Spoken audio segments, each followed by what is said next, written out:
participants for the Marine Engineering session of the 15th International Research Conference of General Sir John Kotalawala Defence University.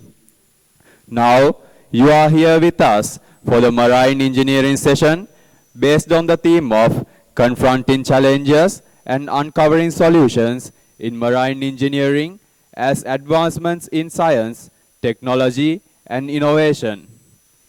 This session will be chaired by Dr. D.A.S. Amarasinghe, while the rapporteur will be Officer Cadet R.W.T. Chandimal. Prior to the commencement of this session, I would like to give a brief introduction of our chairperson.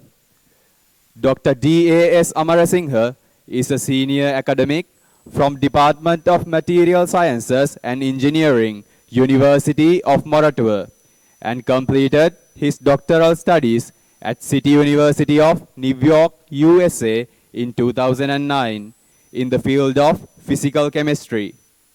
He is a keen researcher of material science and nanostructured materials, and some of his research interests are design and fabrication of nanosystems and nanostructured materials that have industrial applications, refractive index, patterning and photonics, development of sensors and quality control equipment for industrial use. He has been awarded with multiple Best Paper Awards on Material Science and Engineering track in 2017, 18, and 2019. Engineering research conferences organized by University of Moratuwa, and also done many journal publications in relation to industrial science and engineering. Dr. Amarasinghe's capacity as an engineer, planner, and administrator was identified by his presence as a member of the Technical Advisory Committee on NDT Technology National Centre for Non-Destructive Testing, Sri Lanka Atomic Energy Authority, member of the Standing Committee on Postgraduate Studies and Research, University Grant Commission, Sri Lanka, member of the Expert Study Group on Establishment of a National Laboratory Equipment Centre, NASTEC, Sri Lanka. Further, he has involved in various national level committees working on field-related reforms. Dr. Amarasinghe reached his pinnacle of his career when he was appointed as a senior scientist at Sri Lanka Institute of Nanotechnology, as he was engaged in research on structured materials. To sum up Dr. Amarasinghe, a person meticulous in his approach towards work, a person who is methodical to the core, a person who is humble and quiet yet objective, last but not least, a person who has immensely contributed towards the betterment of his field of study. While we thank our presenter for their contribution in making this event a success, now we cordially invite Dr. D.A.S. Amarasinghe to commence this session. Over to you, sir. Thank you so much for the introduction. Good morning to you all. Let's start the session. This is the 15th International Research Conference organized by KDU. We have few papers for this session. The first paper will be presented by Lieutenant Commander LAKR Athukorala. Right. Title of the paper is Numerical Study on Effects of Change in Longitudinal Center of Gravity on planning capability of coastal petrol crafts, a case study. Right. He's from Sri Lanka Navy. So it's over to Lieutenant Commander LAKR Athukorala. Good morning, everyone. I'm Lieutenant Commander LAKR Athukorala from Sri Lanka Navy, and I'm here to conduct a presentation on a numerical study on the effects of change in the longitudinal center of gravity on planing capability of a coastal patrol craft. The study was conducted by Captain D.S. Bogahawatte, sir, Lieutenant Commander PMKC Chandimal, and myself.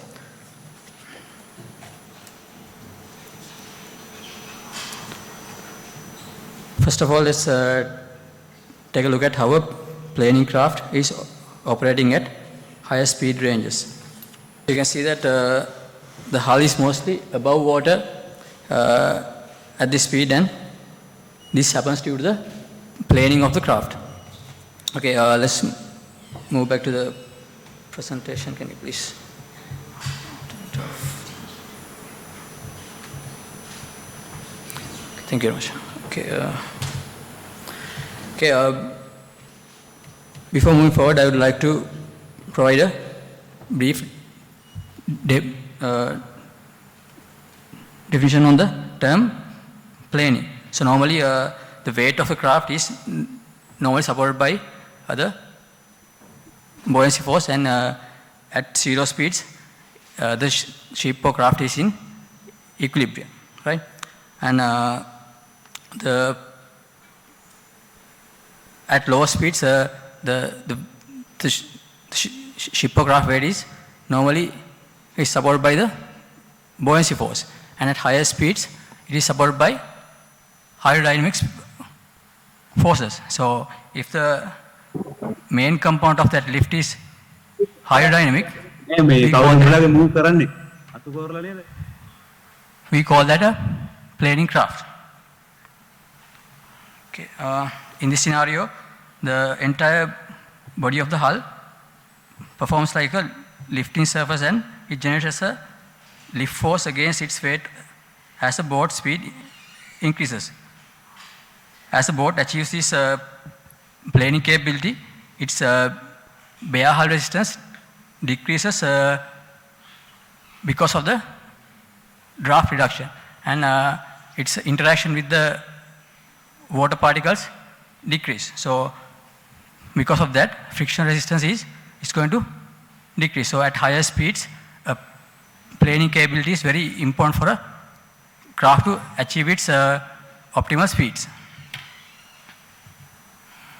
So depending on how the craft displacement is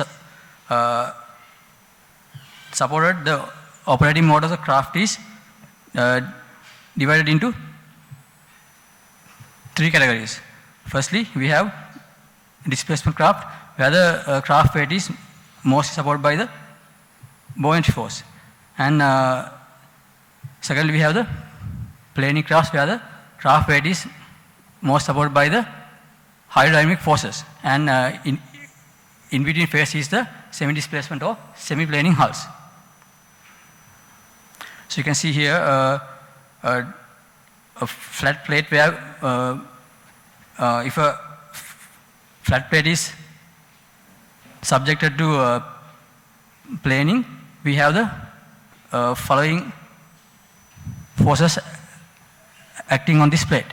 So you can see that the vertical component of this is the lift created by the hydrodynamic pressures and hydrostatic pressures, and because of the trim angle, we also have some component of this hydrodynamic and hydrostatic force converting into drag or resistance.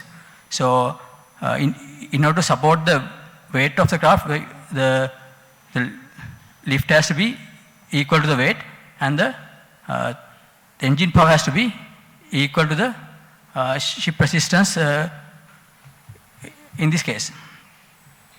Here we have a more clear picture of a planing hull craft, where we have indicate the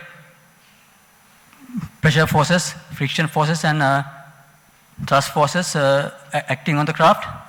And you can see that at G, the weight of the craft is acting too, and a combination of all these forces will help the craft to achieve the stability and the powering requirements.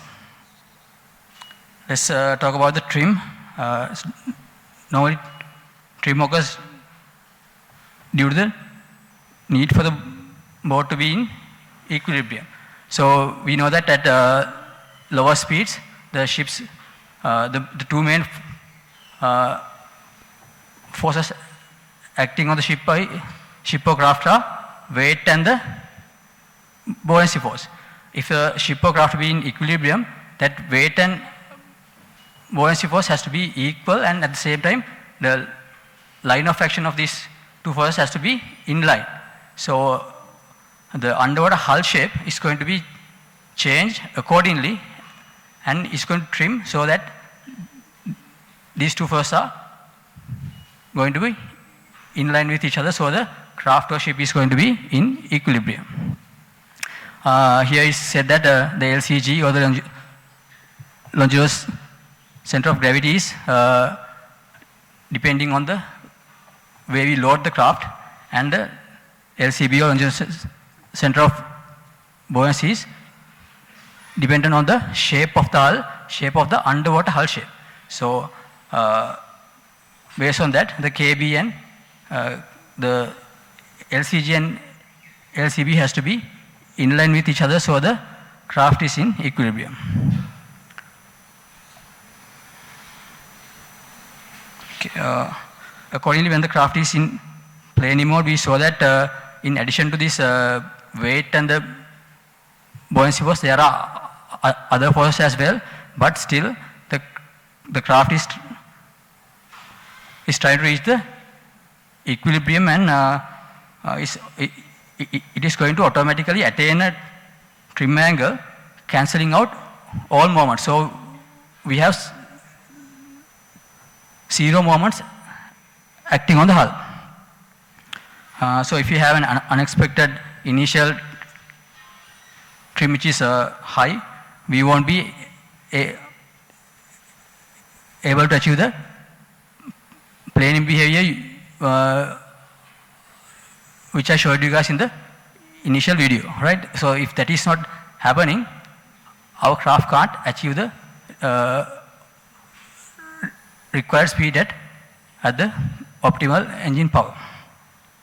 So it is important to select the optimal location of the longitudinal center of gravity, because the trim of the craft is going to be dependent on the LCG.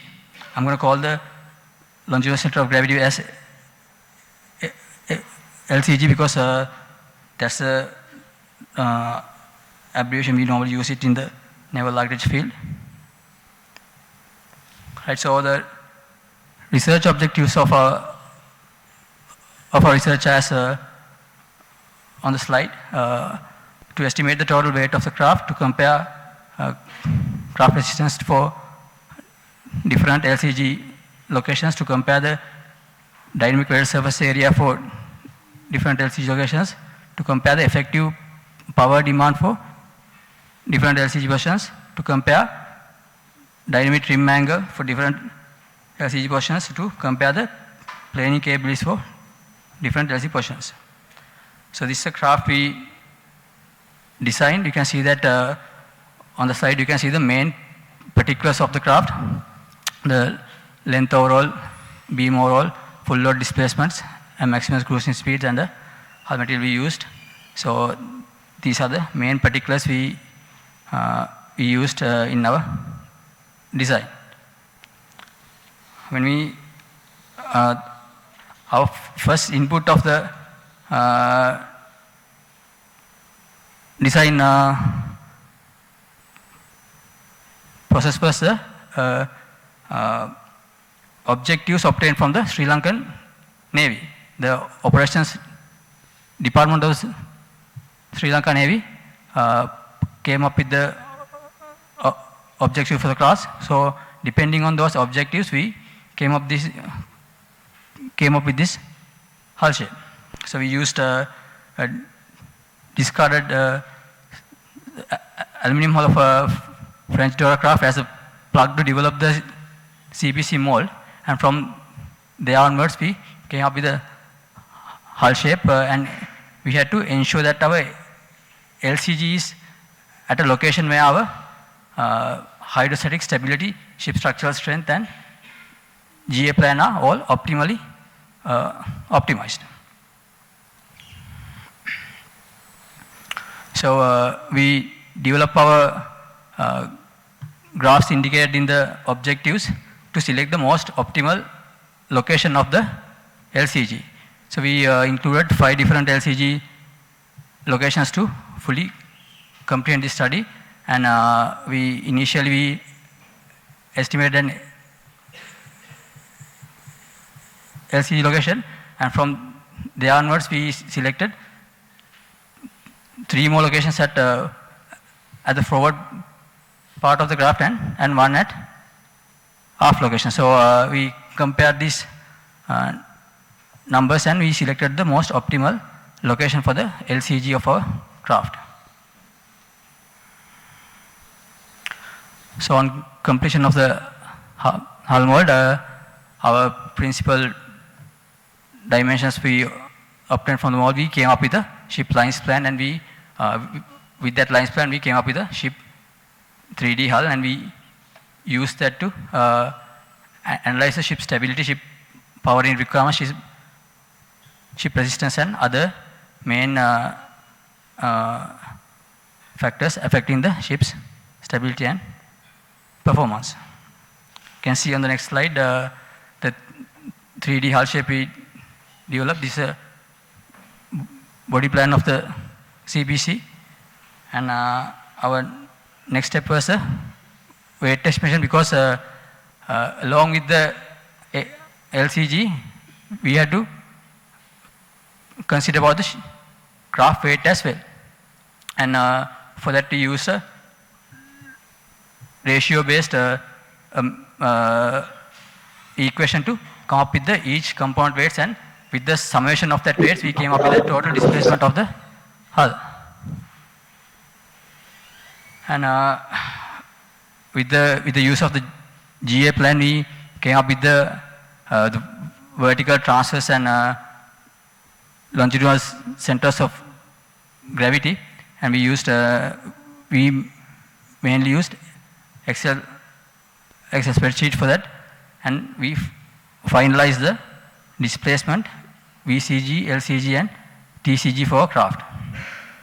You can see that on this slide. You can see the total hull weight of our CPC is around 27 tons, and the LCG, which is the focal point of the study, is around 5.98 meters from the aft of the ship.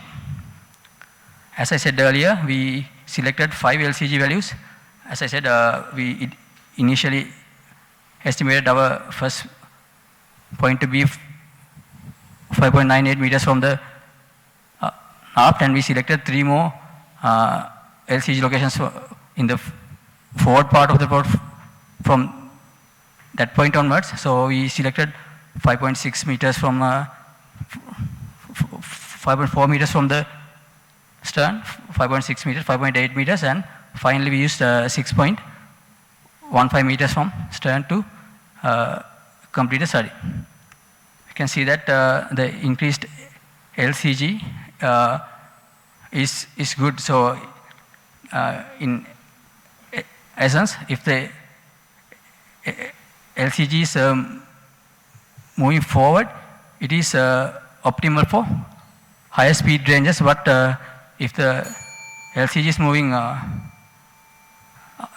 aft, it is optimal for the lower speed ranges, but we have to consider about the ship safety as well.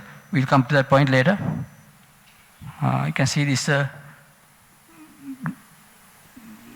graph of the required thrust, and as speeds increase, you can see that our most optimal LCG value is 6.15 meters from aft, which is a forward point of the boat, and our optimal value for lower speeds is the LCG of 5.4 meters. So accordingly we have to make our decisions. 4 more there were other studies conducted regarding the CPC planing behavior, we check the shipyard surface area, the power demand, and the craft trim comparison because it is important for the safety of the craft. And here are the results. We can see that as a LCG increases, the craft weather surface area is going to be increased, which is not optimal for the craft performance. Here's effective power demand versus the craft speed graph. You can see that at lower speeds, forward LCG is optimal, and at higher speeds and after LCG is optimal. From this graph you can see that normally if our trim angle exceeds 5 degrees, it is not safe. So we have selected the most optimal LCG, which is 6 meters from stern. So in conclusion, we explored the behavior of a CPC craft with the change in the LCG and how it affects the planing behavior of the craft. So in essence, a slight trim by forward is the most optimal location for our CPC craft, and the value selected by us is 6 meters from stern, which is almost same as our initial estimation. Thank you very much. Thank you so much. Lieutenant Commander LAKR Athukorala presented the first paper, and he is an acting staff engineer officer at Naval Architecture at Sri Lanka Navy, and he completed his bachelor's degree in Naval Architecture and Marine Engineering at United States Coastal Guard Academy in New London, Connecticut, and his professional career includes providing design solutions of boats manufactured at Naval Boat Building Yard. So thank you so much for the very informative presentation, and even though this is not my area of expertise, but even I could understand what he was talking about. It was so nicely crafted presentation. Thank you so much once again for Lieutenant Commander LAKR Athukorala. So let's go to our next presentation, which is done by Commodore MCP Dissanayake. The title of the presentation is Naval Design of Cost-Effective Solar-Powered Brackish Water Reverse Osmosis Plant. Ladies and gentlemen, today I am going to discuss novel design of cost-effective solar-powered brackish water reverse osmosis plant, a possible solution for an affordable supply of safe drinking water for the rural communities in CKDu-affected areas in Sri Lanka. I'll be covering my topics as follows.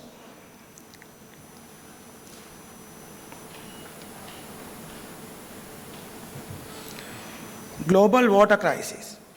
In present day global context, water scarcity is one of the major challenges which needs to be overcome through good water management to minimize the impacts of living beings.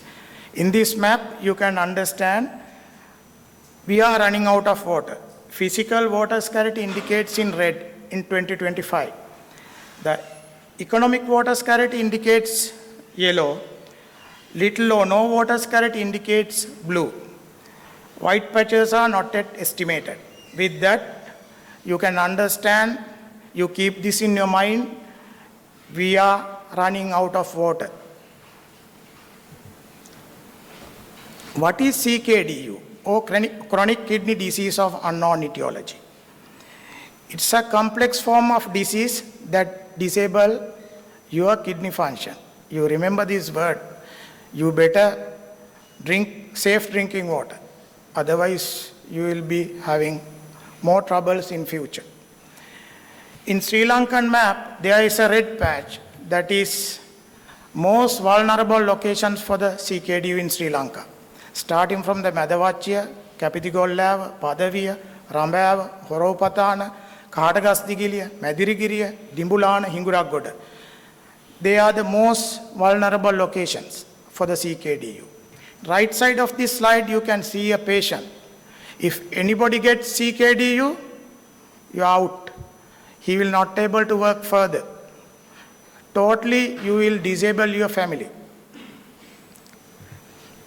With that, government of Sri Lanka realized the dangers of this critical disease and came up with a nice research on CKDu with World Health Organization and came several recommendations. Providing safe drinking water is for the impacted communities one of the key recommendations given by the WHO. With that, government of Sri Lanka established Brackish water reverse osmosis plant for the CKDu impacted people, especially in North Central province. However, it was failed due to following reasons. The poor rural community does not have sufficient wealth to get safe drinking water. Regular clogging takes place in membranes. What happens? There are no skilled personnel to rectify defects and attend repairs. They had a problem with the product water quality. The CBO operators, community-based operators, mix feed water with the product water to get more profit. I put existing problem instead of research problem for easy understanding.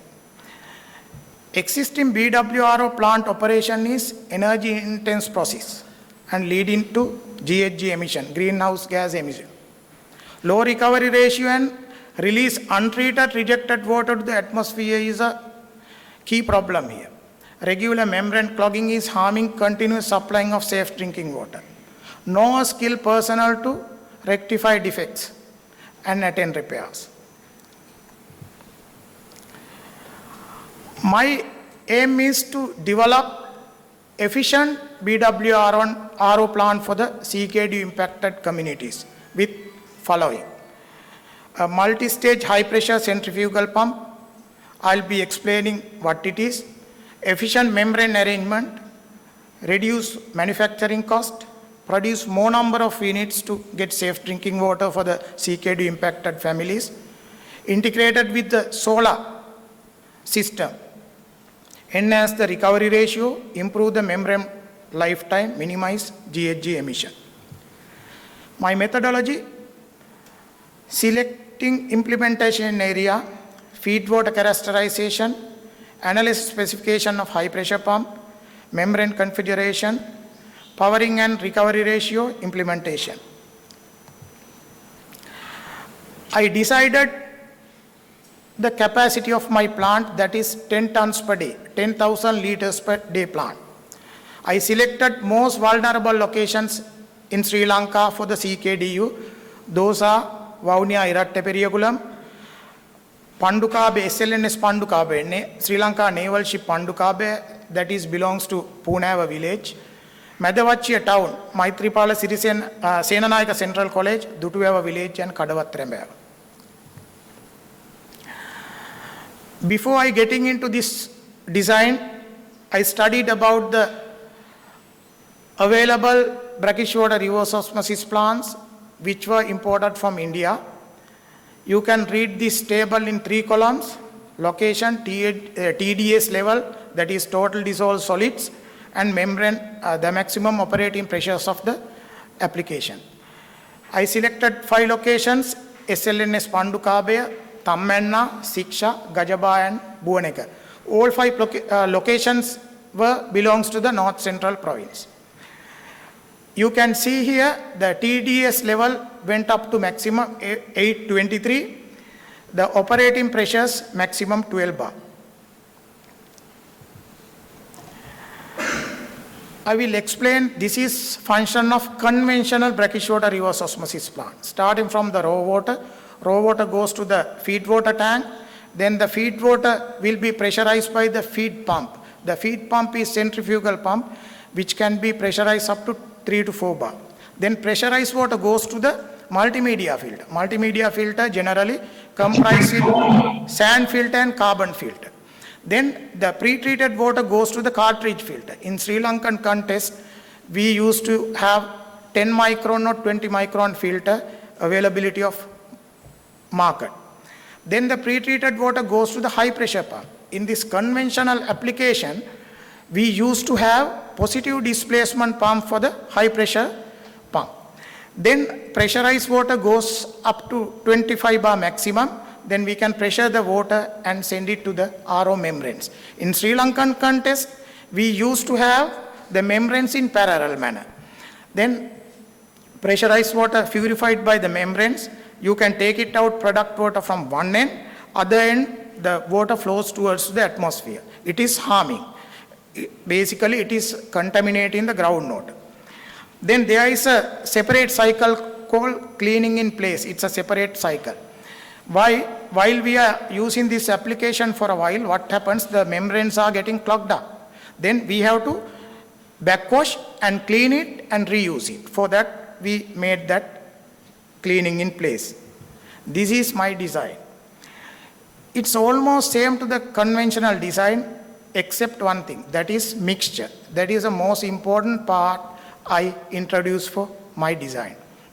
The mixture is consists of number of valves, number of sensors, and one tank. Here you can see rejected water goes to the mixture. Then before that, the mixture tank is there. The rejected water go to the rejected tank, and we keep it for a while to settle it down.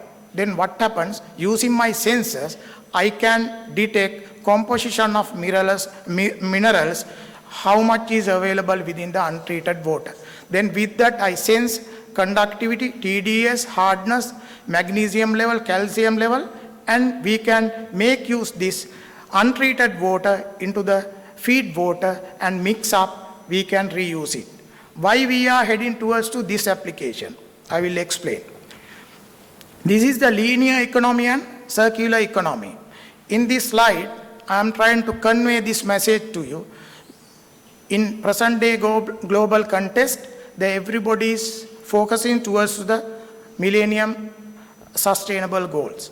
Right? We can't live as waste anything. We have to reuse it. With that only, I introduced that mixture to my application. Solar radiation. In my design, I integrated solar with the application to minimize the electricity. Before that, I studied about the mean monthly solar radiation in Sri Lanka. Sri Lanka is a tropical country. We are having ample amount of solar radiation. With that, I studied this for January to December. There is no big deviation from January to December. We are getting ample amount of solar radiations to supply power to the BWRO application. Solar net metering system. This is a bit different from the traditional solar powering system. Instead of a traditional one, this is fixed top of the roof of the shelter. Then we are producing energy to the national grid. Then meter is running. By the time we are taking the power from national grid, what happens? The meter will be moving reversely and deduct our amount. This is membrane cleaning mechanism. With my BWRO research and the experience, I developed this. The time to time, the membranes are getting clogged up. With this apparatus, I will able to clean the membranes and reuse for another 1 year. I proven that with my research. These are the results. Basically, this is feed water. The y-axis, the TDS level, total dissolved solid. The x-axis, the 1, 2, 3, 4, and 5. That is, those are the locations. The Iratte Periyakulam, Punawa, Medavachchiya, Dutuwa, and Kadawatrambawa. The dashed line indicates the SLS, Sri Lankan Standard 614 standards. The dots are the composition of the minerals available in the feed water. Here, when we are getting into the media, the people will talk about the cadmium and arsenic, the chemical fertilizers, but as per my data, gathering data, I can understand the only hardness, TDS level, conductivity, magnesium, calcium, just above the SLS standard level in feed water at North Central Province. There are no indication to have arsenic within the feed water. The cadmium is there, but less than the SLS standard values. This is the product water. Got it from my RO plant. It is superb and meeting all the international standards. Recovery ratio. You can read this table in 4 columns. I checked up the recovery ratio in all 5 locations for 1,000 liter for 1 month and understand that recovery ratio is improved up to the 39% to 75%. This is most important part of this research, operation and routine maintenance. We being an island nation, we don't have sufficient skilled personnel within us. The Sri Lanka Navy introduced a trainer-trainee course for the operators. Basically, operators are engineering mechanics. They are very sound in brackish water reverse osmosis plant operations. Other than that, we introduced a good administrative system for this application.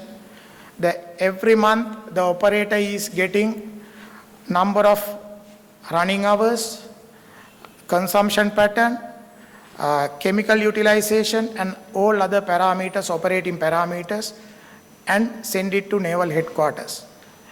We are maintaining that document. It is called monthly return. We establish the very good workshops in Valisara, Punawa, Mahanaga, that is in Pothuil, and Barana, that is in Putla. Conclusion. The solar-powered BWRO plant considerably reduced the government overheads, subside the water purification, cost up to 90% of existing expenses with minimal GHG emission. Introducing 15-bar multi-stage centrifugal pump instead of a positive displacement pump that bring down the manufacturing cost. Recovery ratio enhanced up to the 75%. The skill operators and best practices would minimize the defect occurrences. It's proven that, I'll show you, we already installed 900 plants in Sri Lanka, and if any defect occurs, we are having number of teams to go there and rectify the matter and repair it. Recommendations. They recommend integrating net metering system for all BWRO plants to bring down government expenses. While we are installing this plant, we fix with the PPR pipes. Instead of that, we can use PVC. That also proven in this research. This is the significant outcomes of this research. Since 2013 to 2018, the both male and female CKDu patients inclined. In 2019, it came half of the patients. This was depicted from the National Renal Registry Epidemiology Unit, belongs to the Health Ministry. This is the Health Ministry Bulletin outcomes. It clearly says that the safe drinking water is the impact behind this. Location of Sri Lanka Navy BWRO plants. We already installed 950 plants covering all over the country, providing safe drinking water for the 3 million people at free of cost. Before I am concluding my presentation, I quote, "Ask not what your country can do for you, ask what you can do for your country," unquote, John F. Kennedy. Thank you. For the beautifully crafted presentation. And the problem he addressed is not only important in Sri Lankan context, it is also very important today in global context too. So once again, thank you so much for Commodore MCP Dissanayake. He is currently performing as the head of the Department of Marine Engineering,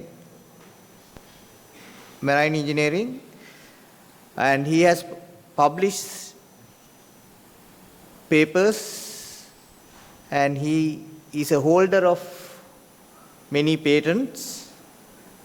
And thank you once again for educating us on this very important topic. Thank you.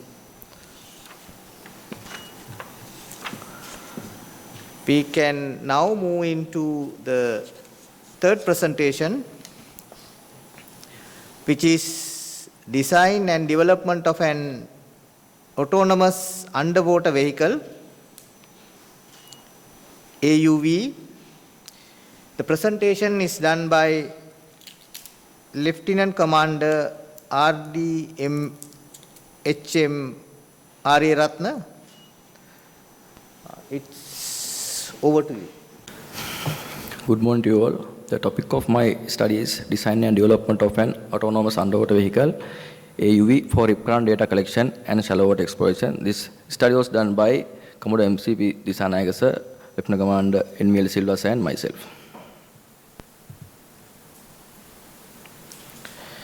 The sequence of my presentation will lay down under introduction, need analysis, development specifications, development and specification, result and performance analysis, and finally the conclusion.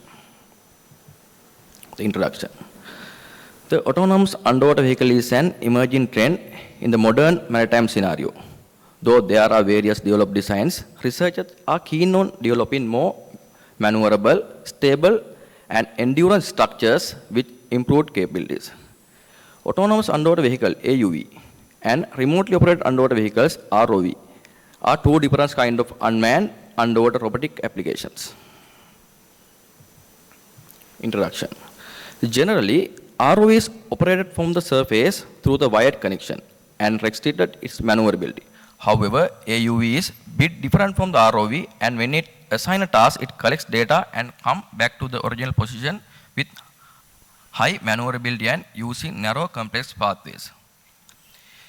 AUV is an emerging research field that maintains an economy of effort during large scale and long-term underwater data collection without risking human divers.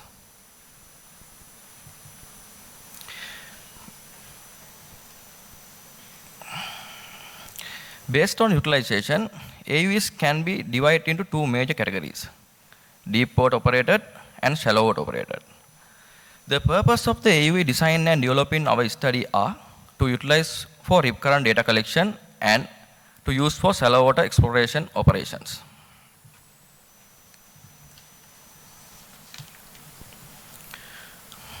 Development and specifications. AUV is comprised of three major components such as propulsion system, control system, and navigation system. However, the project is planned under two phases, and this paper only describes the design and construction aspect of the vessel with improved stability, maneuverability, and high light capacity. On achievement of the full design, it will enable precise recurrent data collection and conduct shallow water exploration operations in both sea and freshwater streams with an online video streaming facility. Design of hull. The AV CKDu version 1 is comprised of 22 mm diameter PVC pipe as the middle part of the spherical body. The glass reinforced plastic, that is GRP. Knobs are fitted with either side of PVC pipe to minimize water resistance during the forward movement and to get standard shape of the AUV. Further, components of the hull are easily detachable and maintainable. The PVC hull and anti-corrosive marine paints applied on the hull provides complete hull protection against corrosion.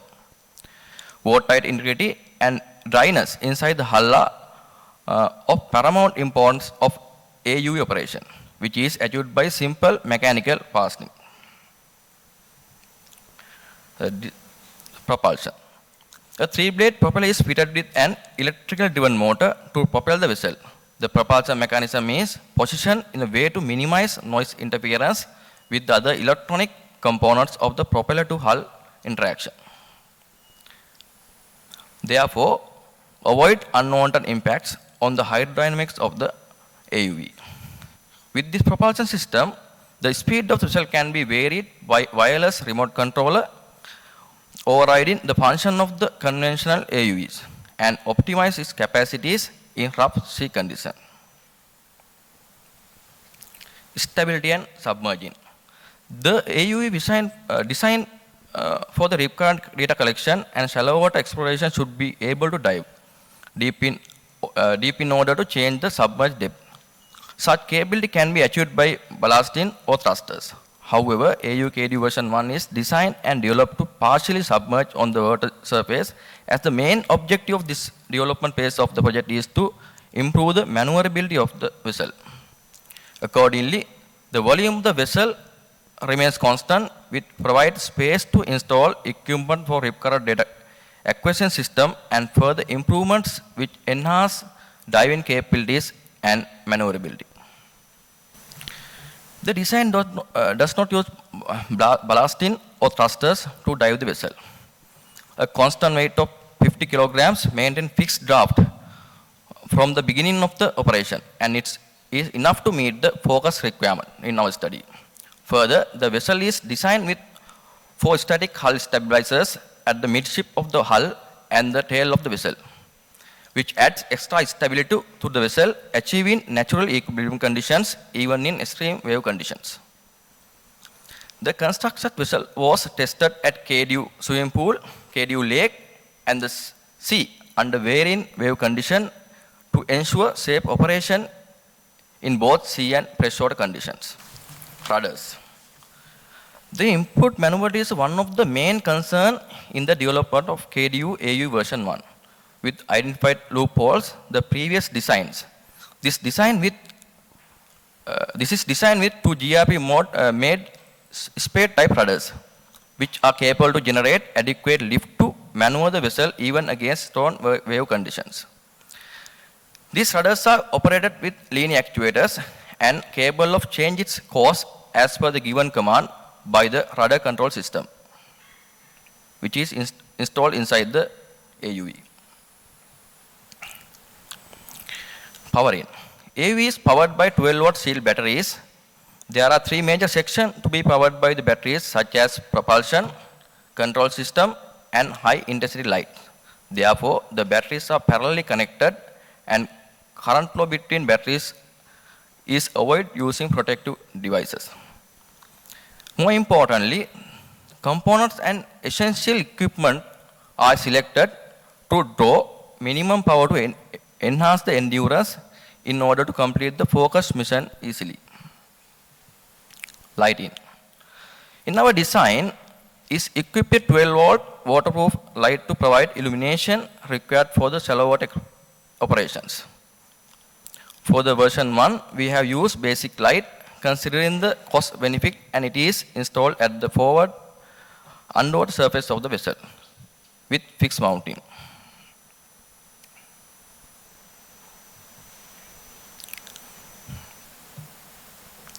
Result and performance analysis. As discussed in previous section, the objective of the phase 1 of the KDU AU version 1 is project is to design and develop the vessel with improved maneuverability and lighting capability to conduct shallow water exploration missions. Accordingly, Our model's maneuverability and illumination capability were tested at sea and lake under various lighting conditions. Testing at sea.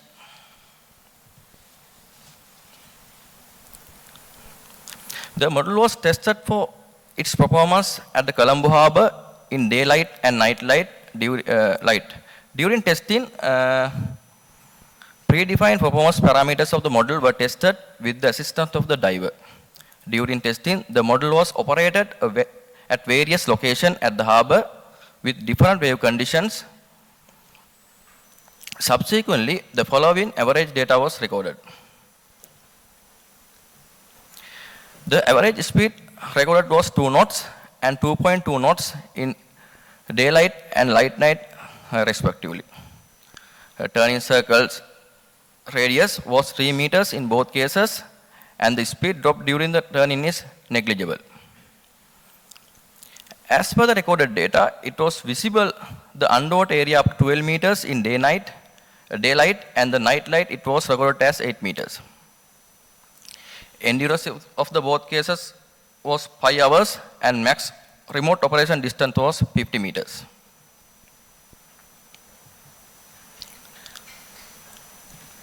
Testing in the lake. The performance of the model in freshwater was tested at the CKDu lake, and the following data was recorded. The average speed recorded was 2.4 knots and 2.5 knots in daylight and night light respectively.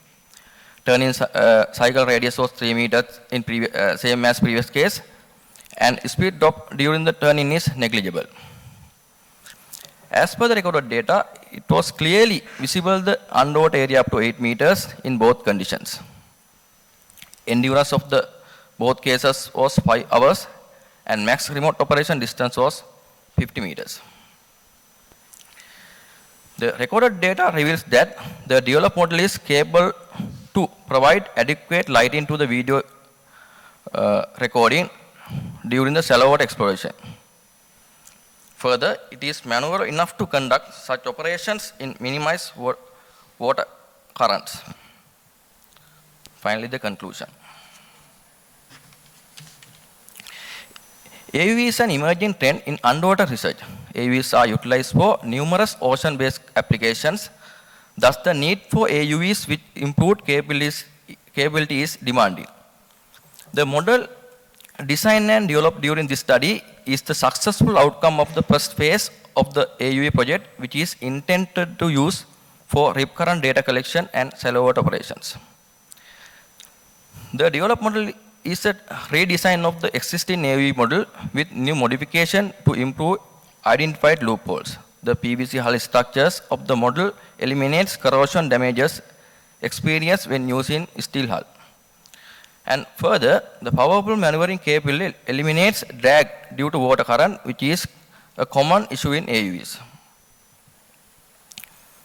More importantly, sea trial results have proven its fitness in terms of stability and maneuvering to utilize for rip current data collection, which will be developed through providing an improved control mechanism.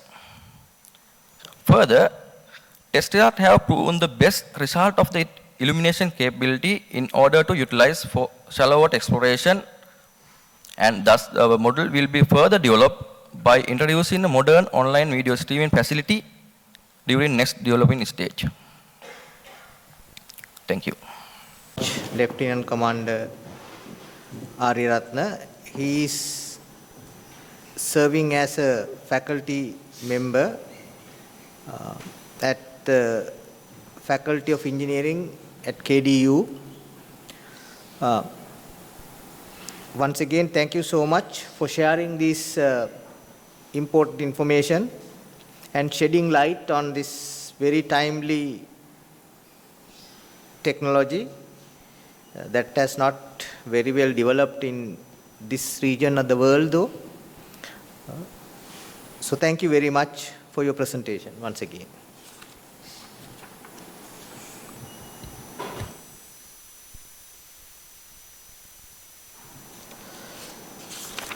Now we have come to the last presentation, The fourth presentation, it is on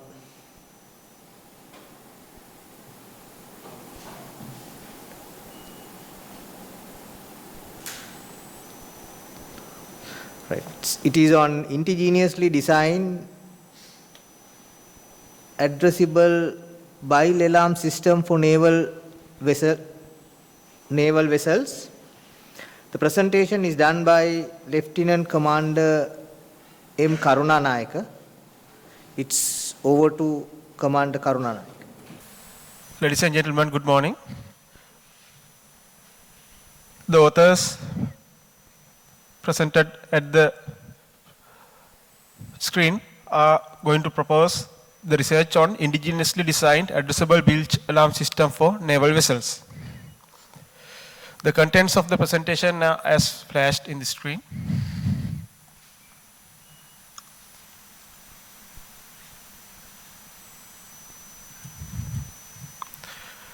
Our research area is early warning system for bilge level of a vessel, and the specific area was narrowed as the addressable bilge alarm system for naval vessels. The bilges. It is the accumulation of unwanted oil, seawater and fresh water, which are discharged by either machineries or during a flooding. So this bilges is a critical factor to determine the stability of a ship as well as to minimize the likelihood of marine casualties. So in order to early warn these bilge states, we use bilge alarm systems. A bilge alarm system uses sensors to detect these bilges when they reach their maximum permissible level and use their sensing data into the intelligence system. The officer of the watch, OW, in the wheelhouse, the officer in the machinery control room, and the ship's crew at the damage control station, they have to identify this bilge status and promptly act to prevent the bilges and to assure the ship's stability. Generally, there are two types of bilge alarm systems in the world. One is the conventional type and the other is addressable type. The conventional type has zones where several compartments are represented together as one zone. So we don't know when a bilge is happening. We don't know which compartment exactly it is. But on the other hand, the addressable type, it can give the specific compartment of bilge. But both of these systems, they give audible and visual warning alarms. In our naval ships, we have both these addressable and conventional type bilge alarm systems. Our study covers introducing an advanced addressable bilge alarm system specifically designed for naval ships with an indigenous communication protocol with many inherent value-added features. The motivation which guided us to undertake the research was the naval ships, unlike the merchant ships, they are very much vulnerable to attacks, and that leads to quick flooding in addition to the bilges discharged by the machineries.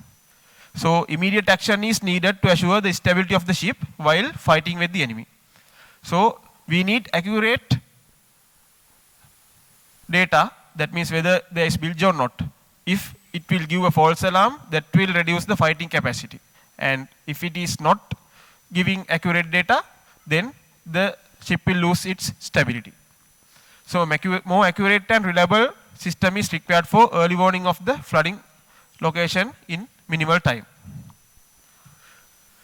So that led our problem statement to be the unavailability of advanced and expeditious bilge alarm monitoring system on board naval ships. The design system has these modules and features. It has a server, which is the master control unit, clients, which act as the slave detector units, a main monitoring panel, and a repeater monitoring panel. These are the components or the modules. In addition, these features are available. The visual alarm of specific location on that relevant ship's blueprint.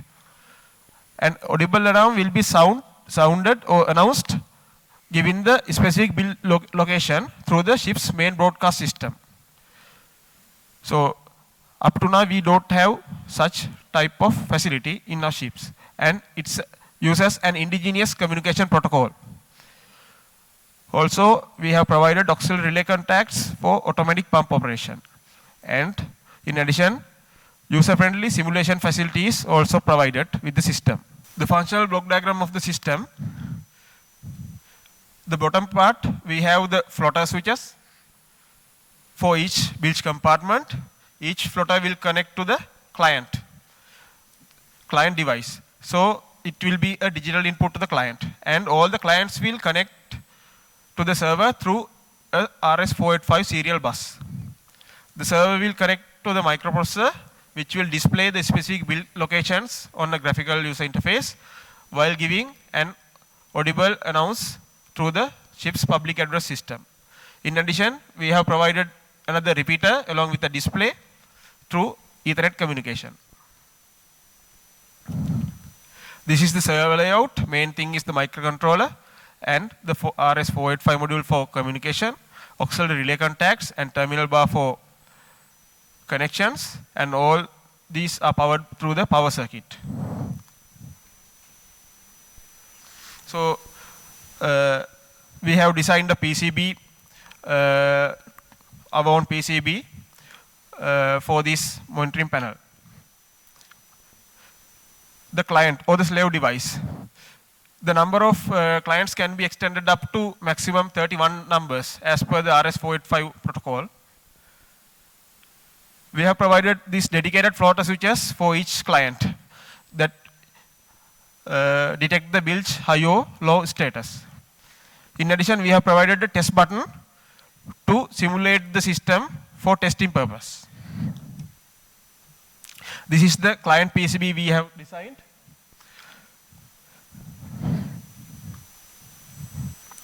The communication protocol. The specialty of the research is we have our own communication protocol here based on RS485 serial communication.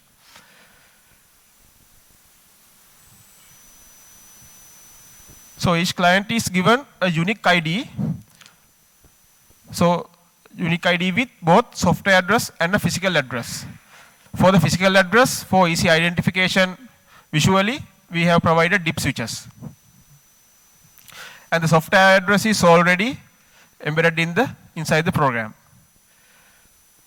Server has to match both these addresses from the client to send data via the serial connection. So this is the data array each client will send to the master, to the server. The first one will be the bit will be the physical address, second bit will be the software address, and third will be the Bilge state, either 0 or 1. It's digital. So each client will get a request from the server that includes the client ID. But unlike in the other communication protocols, we don't have a handshake here. When the client receives its request from the master with its client ID, it will send its Bilge status, that array, into the other way towards the server. Server will call each client once throughout each loop. So this data stack is embedded by the server at the end of each loop. So the first 3 bits will be from the first client, the second 3 bits will be from the second client. Likewise, for all the clients, all the bits will be appended into a data stack by the server. So any client issue, we have provided for easy user-friendly troubleshooting. In the graphical user interface, we have put it as a communication error whenever a client is not responding positively for the server's request.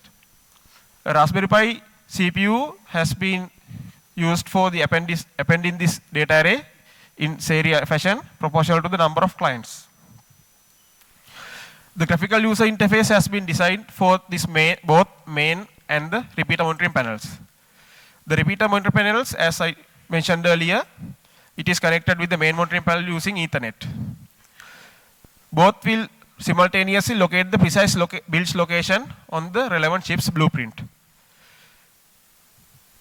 GUI has been designed using the JavaScript programming language, and an executable file is generated for convenient access and user-friendly access via the touchscreen panel.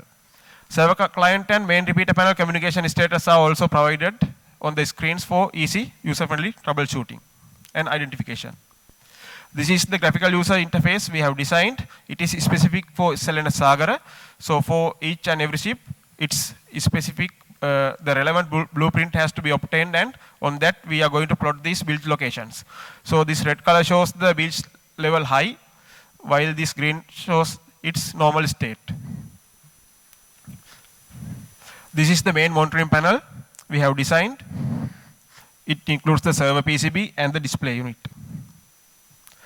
This is the front view of the repeater panel. Throughout the project, we have followed system standards. International laws have been put in place to verify the ship's watertight integrity. Safety of life at sea, SOLAS, UK statutory instruments, and other some legislations have been established standards for bilge alarms and deflooding. So we have considered these bilge alarms here. The UK statutory instruments, they have mentioned that the alarms of bilges need to be sounded within 30 seconds of detecting a bilge high state. We have complied that standard here. And International Maritime Organization, IMO, it has provided rules for bilge water detection as well as alarm systems. We have complied those also. And SOLAS by IMO, they have rules pertaining to pumping out flooded compartments. In the evaluation process, we have selected Sri Lanka Naval ship Sagara for system testing and performance as well as fault tolerance. 6 clients have been installed at the 6 compartments of the ship as shown on the screen. These are the ship's real bilge accumulating compartments. The main monitoring panel with server has been installed at the machinery control room of the ship, and the repeater monitoring panel was installed at the wheelhouse or the bridge of the ship. System was simulated using the test buttons we have provided along with the system. So using the simulation, we have tested the system. Simultaneously, we tested for the visual alarms on the blueprint, indicating the specific bilge location on the both monitoring panels. And meanwhile, the voice alarm announcing the specific compartment through the ship's public address system was tested. In conclusion, the study was conducted to introduce an indigenously designed and developed addressable bilge alarm system for Sri Lanka naval vessels. To monitor the risk of bilges inside susceptible compartments of a ship, self-designed monitoring and improved communication technologies have been established here. So our design includes self-designed PCBs, indigenous communication system based on RS-485, graphical user interfaces, and voice alerts. The addressable bilge alarm system has been thoroughly tested and verified to work in a maritime environment. As future work of our research project, work is pending to accommodate up to 31 clients.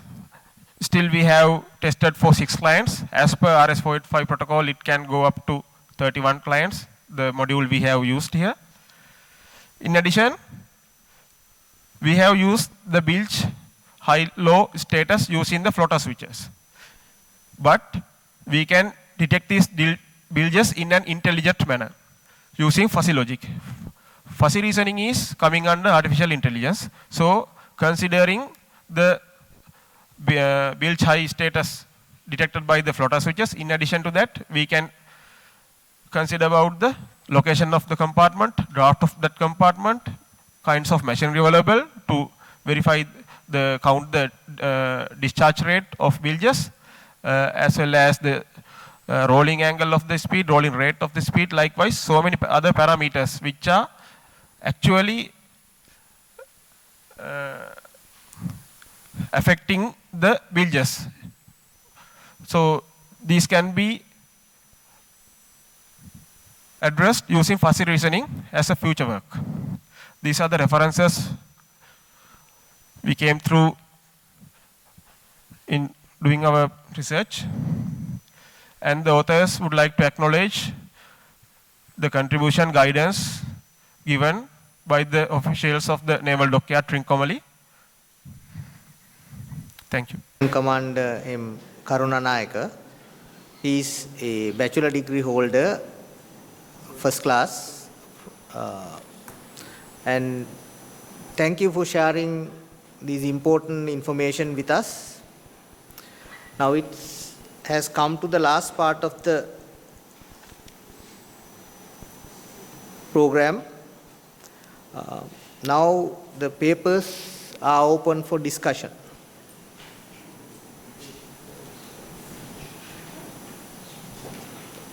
If you have any clarifications, questions, comments.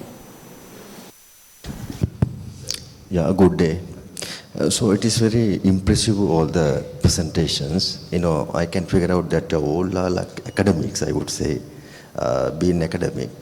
And when it comes to Sri Lankan context, so they were talk about all the engineering aspects in terms of hull designing and sort of all naval design, naval architecture. But when it comes to, you know, sort of these things, I have not seen about sort of the naval design, hull designing, or sort of other aspects what you presented. So it should be in line with climate changes. Now we can see this is, we are working with the ocean. So you know the dynamics of the climate changes nowadays. We can't predict, you know, less predictable.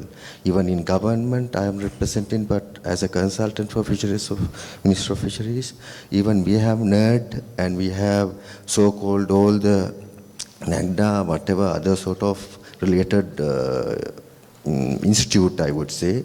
But we have, we can't give sort of a comprehensive analytics data. But you know, from my end, I would like to see in your future presence, like, you know, sort of, the Commodore presented was, you know, sort of very, like it's the address, you know, the crisis in Sri Lanka. So it's totally okay. But when it comes to engineering, as engineers, we are here to bridge in the gaps of Sri Lankan issues. So in my case, you know, after, that's my basically concern. So can I give you 1 minute more to talk about, you know, generally, other than this? Okay. So now I jot down, you know, few things other than this presentation. It's, you know, in addition to this. So now when it comes to these things, what I address about, you know, the climate changes and basically sea level condition, high waves, storms, cyclones, and so other things. So we have to build whatever design according to these parameters. Then secondary, we know about our cost of expenses, operation expenses, and also the safety aspect, safety, health and environment, which is, you know, which plays a major role in Sri Lankan context due to lack of the engineering knowledge and technological transfers. And as you know about, you know, the national issue of Sri Lanka is basically a new fuel issue in Sri Lanka. But, you know, from my end, now you, whoever, like, you know, this is gold mine of the Sri Lanka Navy. So you can generate, you just, you know, take this as a revenue model. Like you can generate more USD into Sri Lanka from Sri Lanka Navy. Since I have seen many intellectual and academics in Sri Lanka Navy, I have met.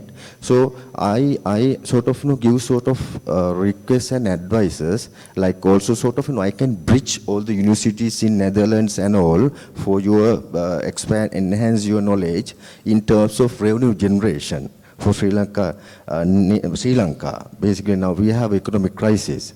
And what I say is, now see, now we have 5,600 trawler boat in Sri Lanka, but they go deep sea, wasting 1,300, sort of per boat. They spend 1,200 liters to go come basically, per fishing per boat. Now, how many boats? We have 5,600 boats. That I would say trawler, multi-day fishing. But if you have a logistics, sort of arm, like, ask them to go to deep sea. Don't come. Wait there 1 month there. So we'll provide sort of food, logistic, everything. You keep it there. We'll sort of give the shift. Like, you can have sort of, the logistic arm, change the crew of the vessels, right? Change the crew. Also providing the fuels them. Ask them to anchor all the 5,000 in deep sea and come back later. So you can give the solution from your end. You can give the solution from your end for the fuel crisis. So likewise, so design, that strategic level, I have seen sort of, your contribution is, much more for Sri Lanka. So see, that aspect also in terms of your next future, the presentation. So since you have supply chain PhD holder also behind you, so he also consult you in future. So in our case, from the government and from the university, so we'll give 100%. Thank you so much. Good morning to you all. First, I would like to congratulate the presentations done, especially as always, CKDu Dissanayake sir. You are always heading in a direction where there's a huge need in the country. And as people who have been serving in those areas, we need see the dire need of water that people are suffering. So I would like to, I basically have two questions. One is from CKDu Dissanayake sir and the other one is from Lieutenant Commander Ariyarathne. The first one, sir, now I have seen, apart from the Sri Lankan context, this water is a big problem in the world international context as well. Because there are a lot of companies who are providing the facility which at a very high cost, which is not bearable for most of the underdeveloped countries like African countries, which I have seen personally. So therefore, what are the avenues that we have in terms of commercializing this, whereas we are in a dire need of dollars as well for the country. So as a person who has been in this area for more than 20 years, so what are the avenues that we have in terms of commercializing, and what is the role, as you think, the government has to play in terms of affiliating and supporting this process, whereas it will create a win-win situation for both Sri Lanka and for the world?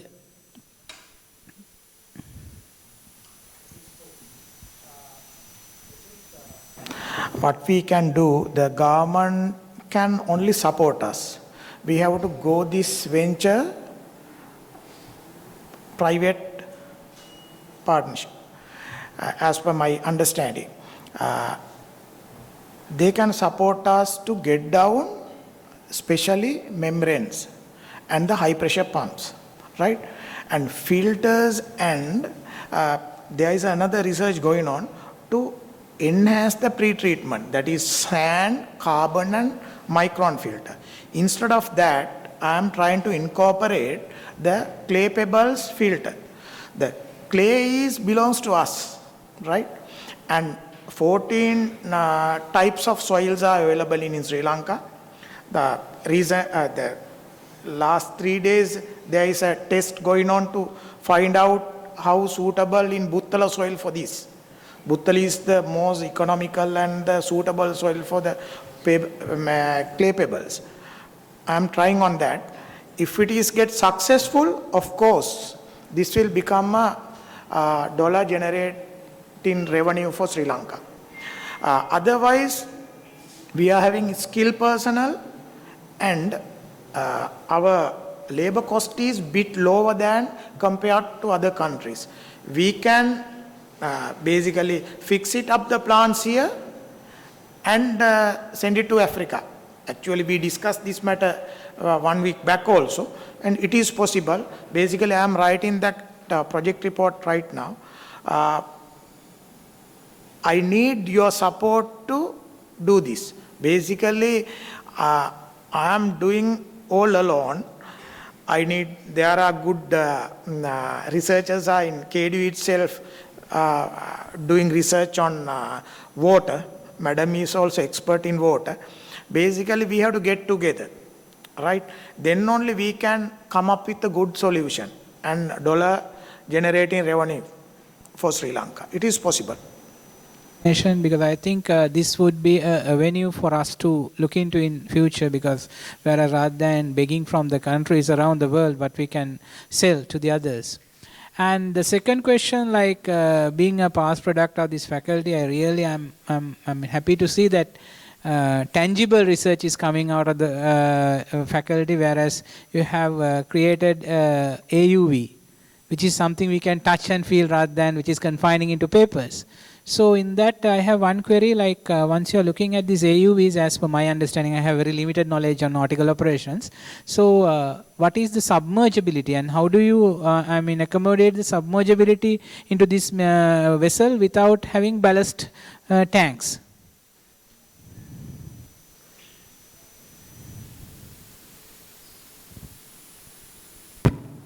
Sir, thank you for your question, sir. Sir, here we install a fixed weight of the 50 kg weight inside the hull to get the submerged condition. For that, we did a trial and error method several times, and that only we decided the 50 kg is the max minimum, the best weight for this vessel to submerge in the water surface. That's how we get the submerged condition of the vessel, sir. Then how are you going to manage the negative and positive buoyancy effect without having the ballast tanks mechanisms? Because now the submergibility controlling, how we are going to do that? Inside we install 4 stabilizers inside the hull. From that, the signal is going to the control system, and from the control system, we have 2 rudders. From that, it will do the maneuver from the rudders, and from the rudders, it is try to get the stable condition during the operations. So correct me if I'm wrong, like in addition to the static weight, it's basically through the rudders that you manage the submergibility. Control of the vessel is managed by the rudders, submerged. And the buoyancy? Buoyancy is the constant, that is not varying. It's not varying? No, in this phase it is not varying. The second phase we are trying to get the submerged dive condition. That's what I was yes, doing. yes. So you are using 50 kg for constantly for that operation? Yes, constant for this. Because like if you are going to go for the next dimension, definitely you will have to incorporate some sort of ballast mechanism, I think, which will be quite complicated for a AUV. So balance tank, we have to use the thrusters for that. Yes, that's what.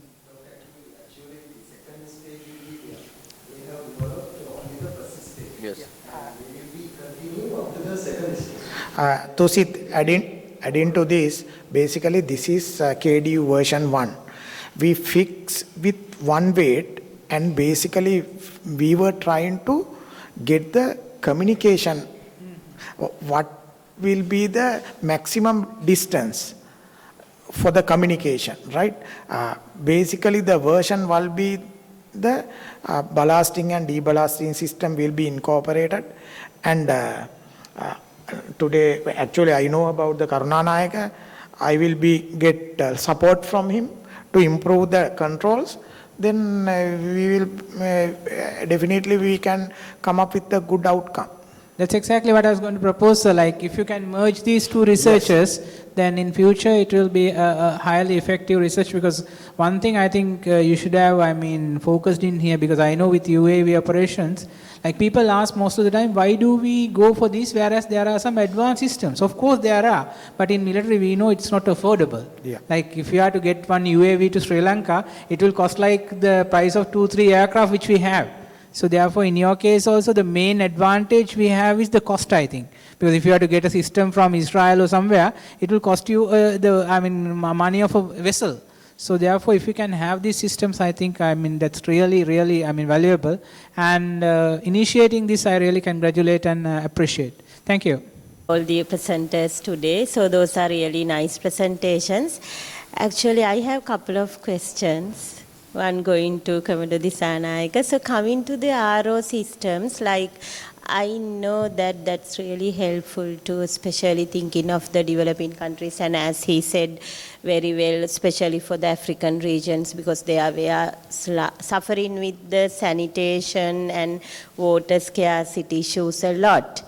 So have you able to test for the other parameters, like other anions, I mean in the influent, and then what is we are getting on the effluent?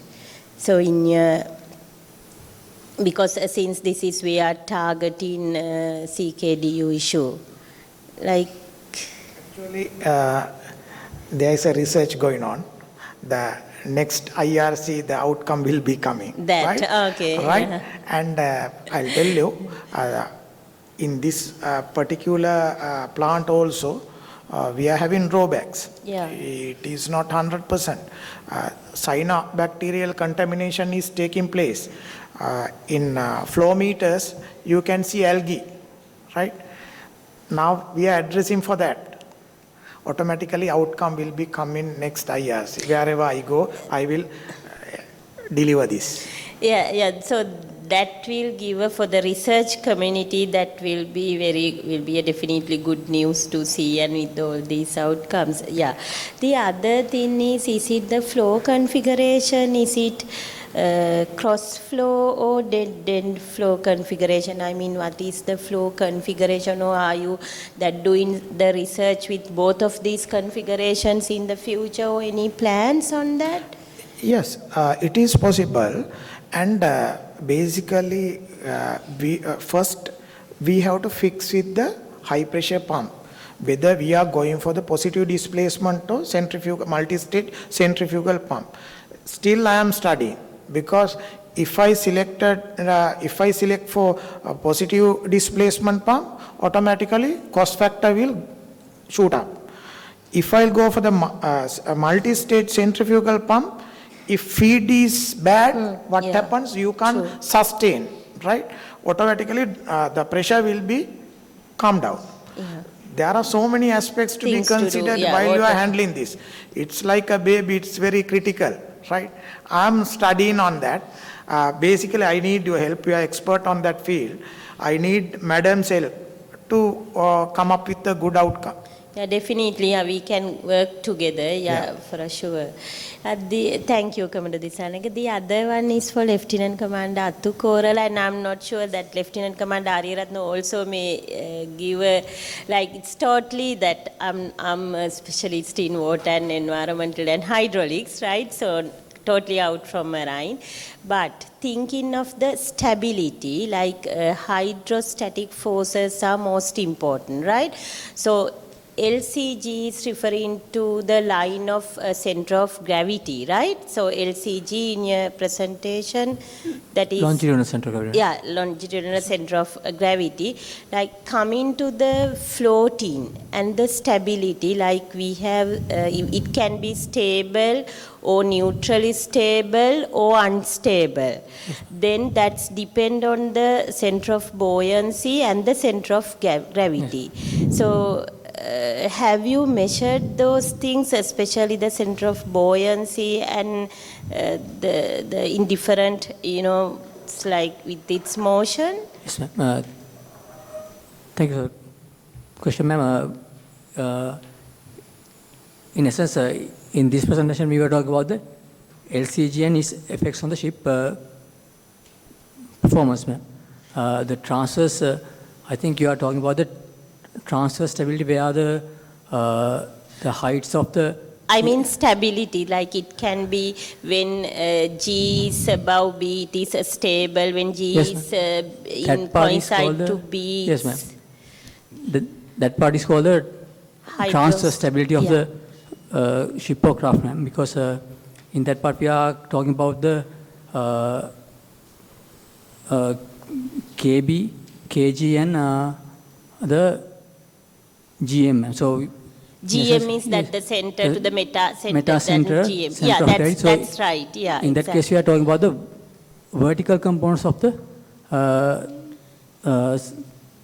center of gravity, center of buoyancy and the buoyancy, meta center. In meta this center, case, yeah. we are talking about the longitudinal component of the That's center of only the gravity and the- longitudinal component, Yes, ma'am. So right? Yeah. that part is more concerned with ship resistance and powering, ma'am. The vertical components are more associated with the ship stability.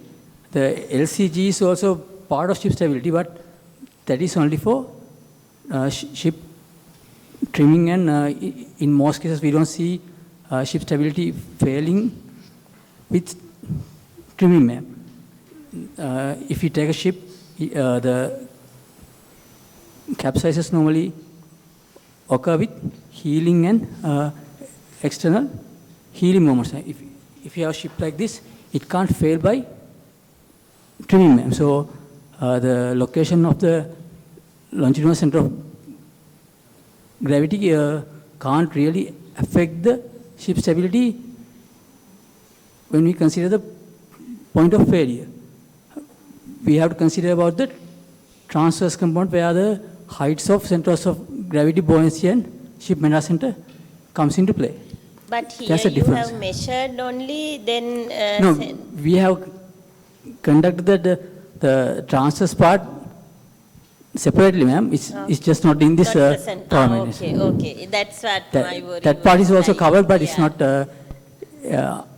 That's under the fair scope, ma'am. enough, yeah. Yes, ma'am. That's to become, yeah, yeah.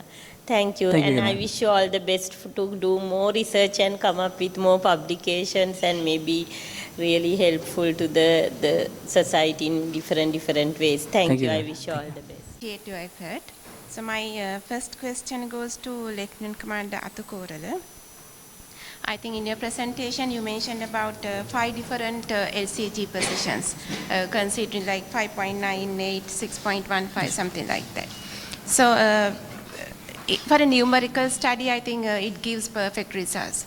But when it comes to the practical scenario as an engineer, how do you justify selecting those finer dot measurements? those numbers. Thank you for the question, ma'am. Those numbers were actually, we selected those numbers, but in actuality, with the softwares we have, ma'am, we get a curve for each of these LCG values, so we can see the change. It's a discrete numbers, but we can see the change of the planing behavior with the change in LCG. So we can see patterns and we can identify the most optimal LCG location. With that, I'm not sure if you are asking for that. Yes, I am referring that in the numerical study, yes, you can select 2 decimal places, 3 decimal places and put your result. But when you work out in the field as a yes, practical engineer, so yes, how do you justify the values? Yes, ma'am. So our estimated initial estimation of our LCG was around 5.98, ma'am, and even that is an initial estimate, so it's not a finalized version, because normally in ship design we have to do number of iterations and we have to come to the most optimal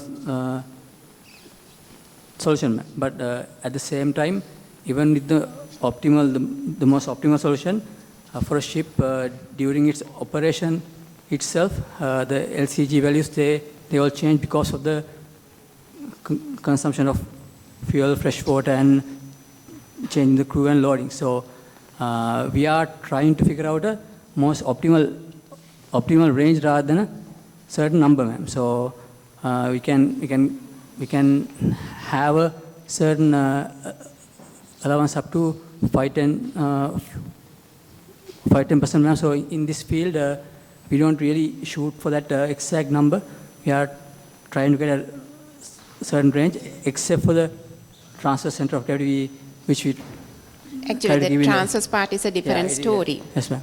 Why did I ask is like it's only like 0.0 something. That's why I asked that the question. Okay, thank you. So my second question goes to Commodore Dissanayake. Actually, I appreciate the effort. And when you apply this BWRO at different places, so what is your view of this supply of that purified water and the demand from the consumer side, the supply versus demand?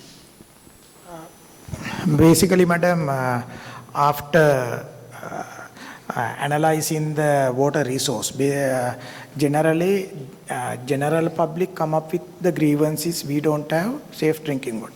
Then we used to go there and study whether rich water resource is available with them or not. First, we find out that we do feasibility study. I send a team and they check. If it is not there available with their village, we have to find out another location. With that only, we are going for the installation. With that, we make this as a thumb rule. For family, we are giving only 20 liters, right? The walkable distance will be 1 kilometer. Now we already installed 950 plants. Within 1 kilometer, we ensure that plant is available for them to get the water. That administrative pattern is already developed now. It is going on. With that only the rest of the people are working. It's established. Yes, so that means that always that what you supply for the consumer is limited.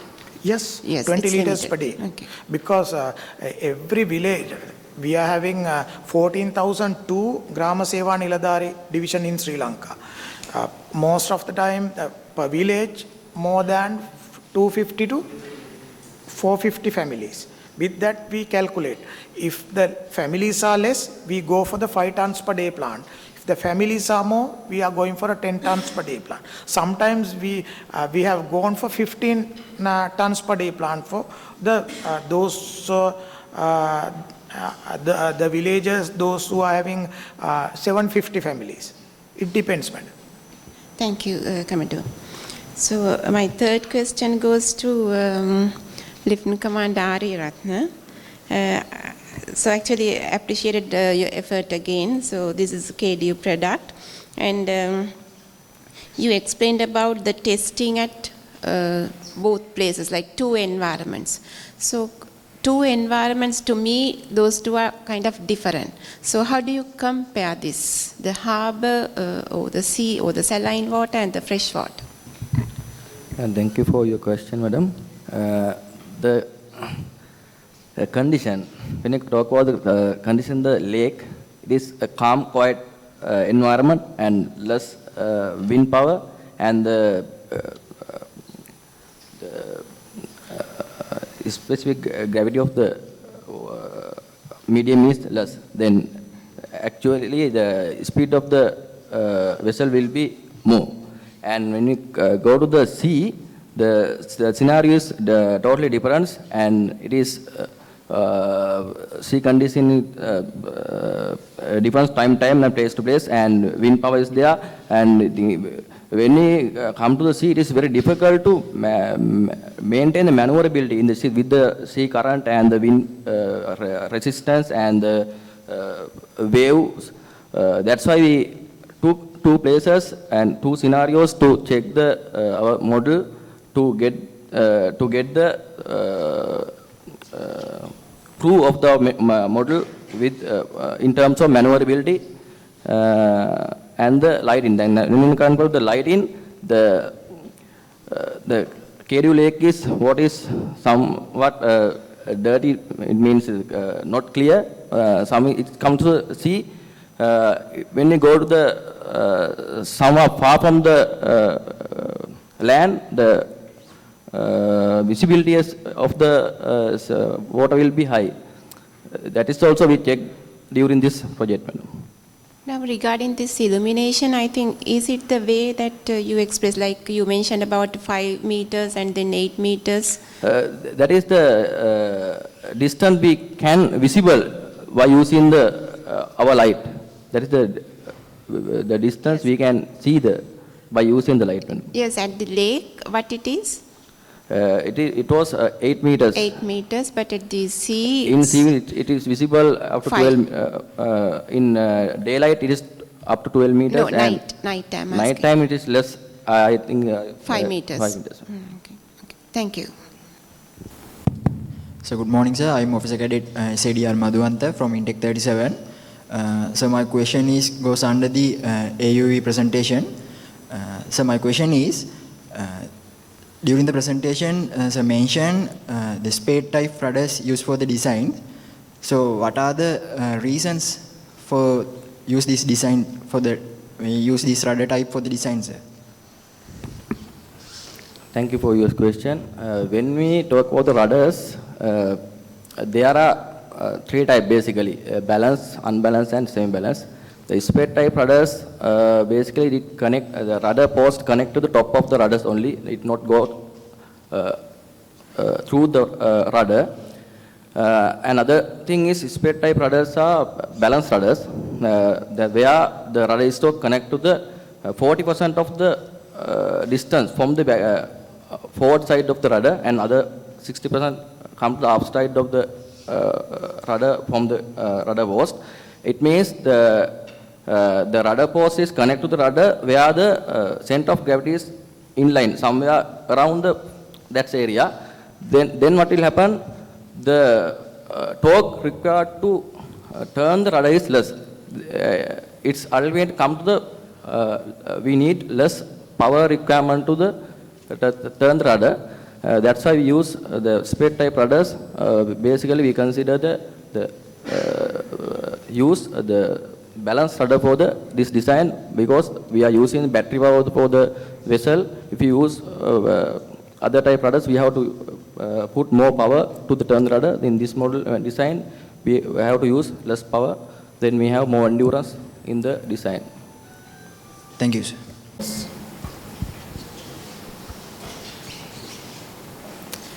Okay, as there are no more questions, we can now end the session. So we have listened to 4 very good presentations in 4 different technical areas.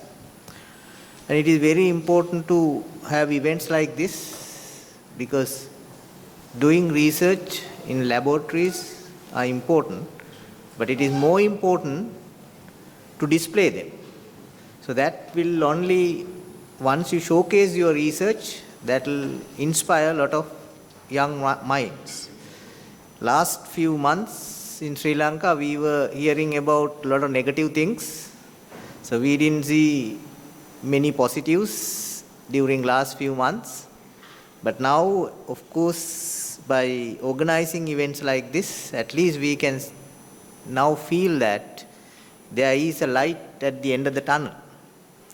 Right? So we should thankful to KDU for organizing these kind of events and making them, showcasing their talents, as well as showing the society that we also can do. Not only those so-called developed nations, but we also can do these high-tech research, as well as we can come up with high-tech products. So with that, we can end the session now. Thank you so much for participating. Ladies and gentlemen, now as we have come to the end of Marine Engineering session, I cordially invite the Chairperson for Technical Session 1 of KDU IRC 2022, Dr. D.A.S. Amarasinghe, accompanied by the Dean, Faculty of Engineering, to award the certificates for the presenters.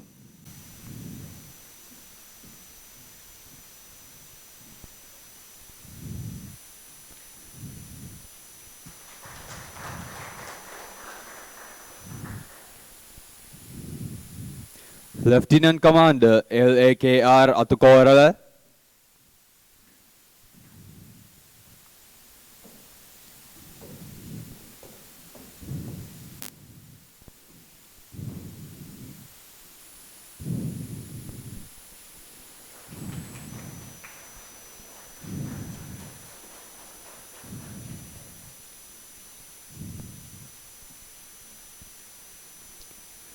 Lieutenant Commander RDMHM Ariyarathne.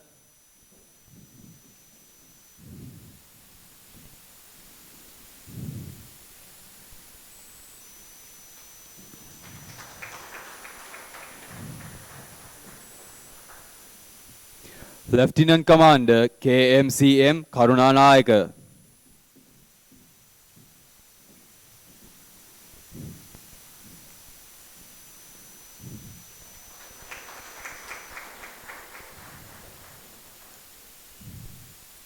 Sir, I request you to please remain on stage.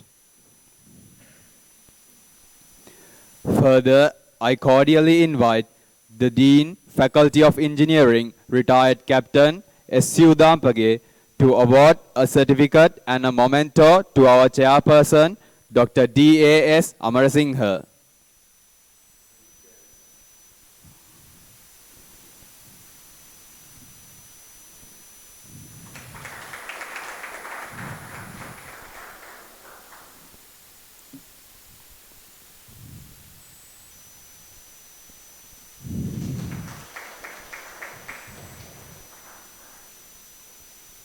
Thank you, sir. I'd like to thank Dr. D.A.S. Amarasinghe for chairing this session and spending his valuable time to make this event a success. I would also like to thank the presenter for sharing their knowledge and work. It is you and your research that is the success of this event. Ladies and gentlemen, for the first time in KDU history, the Faculty of Engineering is publishing the Journal of Advances in Engineering in all disciplines. This is our humble invitation to all the researchers of all disciplines to publish your valuable work in this publication. For more information, visit www.joae.lk. The deadline will be the 31st of December 2022. With this, we would like to conclude this session, and please join for the refreshments after marking the end of this session. Thank you very much all, and have a great day ahead.